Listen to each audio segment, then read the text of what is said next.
दोस्तों, अमेरिका इस समय पैनिक में है और ये सिर्फ कोई बढ़ा चढ़ाकर कही गई बात नहीं है। इस हफ्ते वॉशिंगटन के व्यापारिक हलकों में सच में चिंता का माहौल है, क्योंकि चीन ने अमेरिका के हालिया कदमों का जवाब नए प्रतिबंधों के साथ दिया। यह सब कुछ दिन पहले ही हुआ है। चीन ने 7 अमेरिकी कंपनियों और संस्थाओं को ब्लैकलिस्ट कर दिया। ड्रोन और ड्रोन से जुड़े सामान के एक्सपोर्ट पर नई जांच शुरू कर दी और कुछ अमेरिकी जांच एजेंसियों को चीन की अपनी सर्टिफिकेशन व्यवस्था से भी बाहर कर दिया। सबसे खास बात यह है कि ये सब उस समय हुआ जब कुछ ही हफ्तों बाद चीन के राष्ट्रपति शी जिनपिंग के अमेरिका जाने और व्हाइट हाउस में अमेरिकी राष्ट्रपति से मुलाकात करने की उम्मीद है। अगले कुछ मिनटों में हम समझेंगे कि चीन ने इस हफ्ते वास्तव में क्या फैसला लिया, उसने इन्हीं कंपनियों को निशाना क्यों बनाया, अमेरिका के ड्रोन बैन और चीन की 43 कंपनियों को जबरन मजदूरी वाली लिस्ट में डालने का इससे क्या संबंध है। चीन के बड़े व्यापार अधिकारी ने अमेरिका को फोन पर क्या कहा और क्या दोनों देशों के बीच पिछले साल बनी अस्थायी समझ अब फिर से कमजोर होती दिखाई दे रही है। सबसे पहले जानते हैं इस हफ्ते हुआ क्या। दरअसल 5 अगस्त 2026 को चीन के वाणिज्य मंत्रालय ने अमेरिका के खिलाफ नए कदमों की घोषणा की। चीन ने अपने देश की कंपनियों और लोगों को 7 अमेरिकी संस्थाओं के साथ किसी भी तरह का कारोबार या सहयोग करने से रोक दिया। इसके अलावा अमेरिका जाने वाले ड्रोन और ड्रोन के कुछ हिस्सों की जांच भी और सख्त कर दी गई। ऐसे ड्रोन और तकनीक जिनका इस्तेमाल सामान्य कामों के साथ साथ सैन्य कामों में भी किया जा सकता है, उन्हें अब अलग अलग मामलों के हिसाब से मंजूरी लेनी होगी। चीन ने एक और कदम उठाया। कुछ चीनी फैक्ट्रियों की जांच के लिए अमेरिका की कुछ जांच एजेंसियों के इस्तेमाल को रोक दिया गया। ये जांच चीन की अपनी प्रोडक्ट सर्टिफिकेशन व्यवस्था से जुड़ी हुई थी। चीन की ब्लैकलिस्ट में अमेरिका की एरिजोना स्थित कंप्लायंस टेस्टिंग कंपनी भी शामिल है। चीन ने इस कंपनी पर आरोप लगाया है कि उसने सिंजियांग से जुड़े अमेरिकी प्रतिबंधों को लागू कराने में मदद की। इसके अलावा अप्लाइड डीएनए साइंस और ह्यूमन राइट इन चाइना नाम की संस्थाओं को भी इस सूची में शामिल किया गया। हालांकि चीन ने इन संस्थाओं पर बहुत कड़े शब्दों में कार्रवाई की घोषणा नहीं की। उसने संपत्ति जब्त करने या यात्रा पर रोक लगाने की बात नहीं कही। सिर्फ इतना कहा कि चीन की कंपनियों और संस्थाएं इन अमेरिकी संस्थाओं के साथ कारोबार नहीं कर सकती। लेकिन ये साफ है कि चीन की यह कार्रवाई सोच समझकर अमेरिका के कदमों के जवाब में की गई है। अब सवाल यह है कि चीन ने यह कार्रवाई क्यों की। चीन के वाणिज्य मंत्रालय ने इसका कारण साफ बताया है। चीन ने कहा है कि अमेरिका के हालिया फैसलों की वजह से ये कदम उठाया गया है। इनमें सबसे पहले अमेरिकी फेडरल कम्युनिकेशन कमीशन यानी FCC का ड्रोन से जुड़ा फैसला है। अमेरिका ने कुछ विदेशी ड्रोन के आयात पर रोक लगाई है।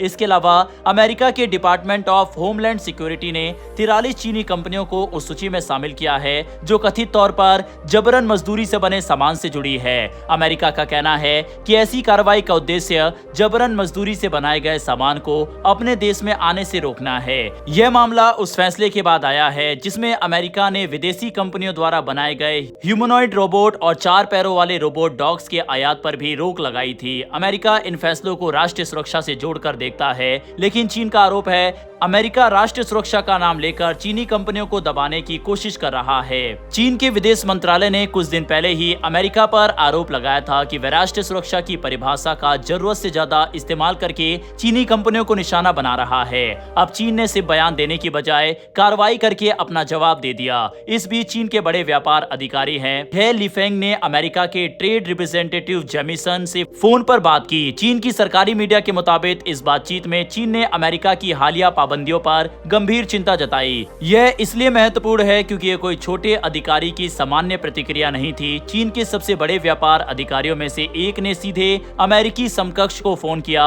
और अपनी नाराजगी दर्ज कराई। और ये सब उस समय हो रहा है जब दोनों देश आने वाले समय में शी जिनपिंग और अमेरिकी राष्ट्रपति डोनाल्ड ट्रंप के बीच होने वाली मुलाकात की तैयारी कर रहे हैं। चीन ने अमेरिका से अपनी हालिया पाबंदी हटाने और गलत नीतियों को रोकने की मांग की है। साथ ही चीन ने साफ चेतावनी दी है कि अगर अमेरिका ने आगे कोई नई पाबंदी लगाई तो चीन भी आगे और प्रतिबंध लगा सकता है। यानी अब ये सिर्फ चेतावनी नहीं रह गई, चीन ने दिखा दिया है कि अमेरिका के कदमों का जवाब देने के लिए वह तुरंत कार्रवाई कर सकता है। अब ये समझना भी जरूरी है कि चीन की ये कार्रवाई अचानक नहीं हुई। पिछले कुछ हफ्तों में अमेरिका ने चीन पर कई तरह के दबाव बढ़ाए हैं। ह्यूमनॉइड रोबोट और रोबोट डॉग्स पर प्रतिबंध के अलावा अमेरिका ने 43 चीनी कंपनियों को जबरन मजदूरी से जुड़ी सूची में डाला। अमेरिकी प्रशासन ने ईरानी ईंधन से जुड़े कारोबार में शामिल होने के आरोप में कुछ चीनी शिपिंग कंपनियों पर भी प्रतिबंध लगाए। इसके अलावा चीन के 2 बड़े नागरिक विश्वविद्यालयों समेत कुछ चीनी संस्थाओं को अमेरिकी रक्षा विभाग की ब्लैकलिस्ट में भी शामिल किया गया। अमेरिकी अधिकारियों की तरफ से चीनी आर्टिफिशियल इंटेलिजेंस कंपनियों पर सीधे प्रतिबंध लगाने की बात भी सामने आई। इन सभी चीजों को एक साथ देखें तो अमेरिका कई अलग अलग क्षेत्रों में चीन पर दबाव बढ़ा रहा है। व्यापार, तकनीक, मानवाधिकार और शिपिंग, हर तरफ से कार्रवाई हो रही है और ये सब कुछ उस समय हो रहा है जब दोनों देश अपने रिश्तों को संभालने के लिए बातचीत करने की कोशिश कर रहे हैं। पिछले साल अमेरिका और चीन के बीच काफी बड़ा व्यापार युद्ध चला था। इसके बाद अक्टूबर में ट्रंप और शी जिनपिंग की मुलाकात हुई और दोनों देशों के बीच एक अस्थायी समझ बनी। कुछ समय तक ये समझ ठीक चलती रही, लेकिन अब अमेरिका की नई पाबंदियों ने इस समझ पर दबाव बढ़ा दिया है। चीन ने अपने बयान में यह भी कहा है कि उसने अभी संयम से काम लिया है। इसका मतलब ये हो सकता है कि चीन दुनिया को यह बताना चाहता है कि वह इससे भी ज्यादा कड़ा जवाब दे सकता है, लेकिन फिलहाल वह ऐसा नहीं करना चाहता। चीन शायद इस बात को भी ध्यान रख रहा है कि आने वाली महत्वपूर्ण बातचीत पूरी तरह खराब ना हो जाए। यानी चीन फिलहाल ऐसा जवाब दे रहा है जो अमेरिका को संदेश भी दे और दोनों देशों के रिश्तों को पूरी तरह खत्म ही ना करे।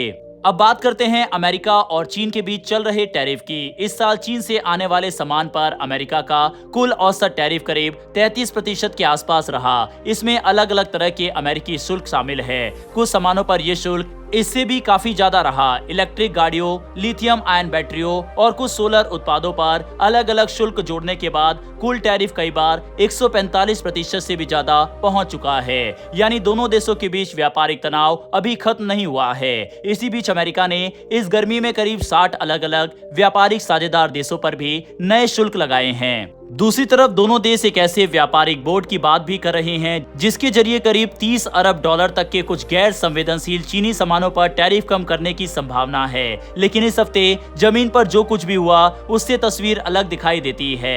एक तरफ बातचीत और टैरिफ कम करने की बात हो रही है तो दूसरी तरफ दोनों देश एक दूसरे पर नई पाबंदियां लगा रहे हैं। अगर पूरी स्थिति को आसान भाषा में समझे तो अमेरिका ने पिछले कुछ हफ्तों में ड्रोन बैन, रोबोट बैन, जबरन मजदूरी से जुड़ी ब्लैकलिस्ट, विश्वविद्यालय और शिपिंग कंपनियों पर कार्रवाई और नए टैरिफ जैसे कई कदम उठाए। चीन ने भी चुप बैठने की बजाय कुछ ही दिनों में 7 अमेरिकी संस्थाओं को ब्लैकलिस्ट कर दिया, ड्रोन के एक्सपोर्ट पर नई जांच लगा दी और कुछ अमेरिकी जांच एजेंसियों को भी सर्टिफिकेशन व्यवस्था से बाहर कर दिया। इसके साथ ही चीन के बड़े व्यापार अधिकारी ने सीधे अमेरिका से फोन पर बात करके अपनी चिंता भी जताई। और ये सब उस समय हो रहा है जब शी जिनपिंग की अमेरिकी यात्रा और दोनों देशों के बीच बड़ी बातचीत की तैयारी चल रही है। लेकिन इस समय सबसे बड़ी चिंता यही है कि जब भी अमेरिका कोई नया कदम उठाता है, चीन उसका जवाब पहले के मुकाबले ज्यादा तेजी से देने लगा है। और अगर दोनों देशों के बीच ये सिलसिला इसी तरह चलता रहा तो आने वाले समय में अमेरिका और चीन के रिश्तों में तनाव और बढ़ सकता है। वैसे दोस्तों, क्या आपके हिसाब से अमेरिका को हैंडल करने का चीन ने जो ये तरीका निकाला है, क्या ये बिल्कुल सही है और बाकी देशों को भी इसी तरह के फैसले लेने चाहिए या फिर नहीं? इस पर अपनी राय कमेंट बॉक्स में लिखकर बताइएगा। ऐसी डेली वीडियो के लिए नीचे दिए गए सब्सक्राइब बटन को प्रेस कर बेल आइकन को जरूर दबा लें। फिर मिलेंगे ऐसी एक नई वीडियो के साथ। धन्यवाद। जय हिंद, जय भारत।